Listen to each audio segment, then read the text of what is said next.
সময় যত গড়াচ্ছে ততই উত্তপ্ত হয়ে উঠছে ইরান ইসরায়েলের সংঘাত। এমন উত্তেজনার মধ্যেই নতুন করে ঘি ঢাললেন মার্কিন প্রেসিডেন্ট ডোনাল্ড ট্রাম্প। অতি সত্বর তেহরান খালি করার নির্দেশ দিয়েছেন তিনি। ট্রাম্পের এমন মন্তব্যের পরই তীব্র প্রতিক্রিয়া জানিয়েছে ইরানি সেনাবাহিনী, যা এরই মধ্যে সামাজিক মাধ্যমে বেশ আলোচনার জন্ম দিয়েছে। বিস্তারিত শেখ ফরিদের রিপোর্টে।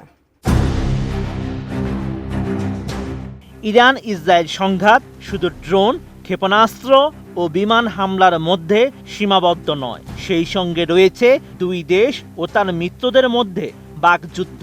তেমনি ইরানকে হুঁশিয়ারি বার্তা দিয়ে যাচ্ছে ইসরায়েলের পরম মিত্র যুক্তরাষ্ট্র।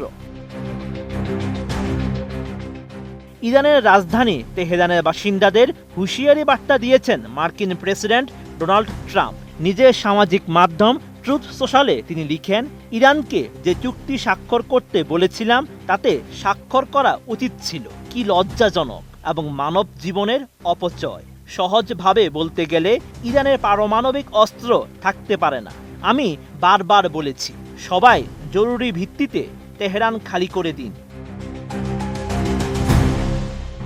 এমন স্ট্যাটাসের পরেই ট্রাম্পকে উদ্দেশ্য করে সামাজিক মাধ্যমে তীব্র প্রতিক্রিয়া জানিয়েছে ইরানি সেনাবাহিনী, যা এরই মধ্যে সামাজিক মাধ্যমে ব্যাপক আলোচনার জন্ম দিয়েছে।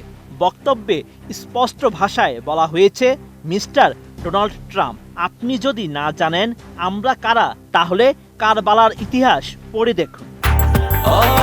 ব্রেকফাস্ট, টিফিন কিংবা স্ন্যাক টাইমে মজাদার আয়োজন মানে অল টাইম ব্রেড। বিশ্লেষকদের ধারণা, ট্রাম্পের এমন মন্তব্যের পর ইরান মিলিটারি ফেসবুক ও ইসলামিক রিপাবলিক অব ইরানের এক্স আইডি থেকে এমন পোস্ট করা হয়েছে।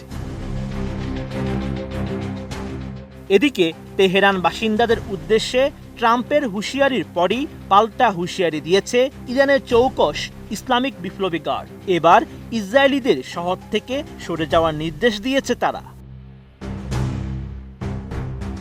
হিব্রু ভাষায় দেওয়া এই হুঁশিয়ারি বার্তায় বিপ্লবী গার্ড লিখেছে, আগামী কয়েক ঘন্টার মধ্যে ইরানি বিপ্লবী গার্ডের অ্যারোস্পেস ফোর্স অধিকৃত অঞ্চল বা ইসরায়েলকে লক্ষ্য করে নির্ভুল হামলা চালাবে। এ সময় অধিকৃত অঞ্চলের যে কোনো শহর সামরিক স্থাপনা সহ বৈধ হামলার বিষয়বস্তু হিসেবে বিবেচিত হবে।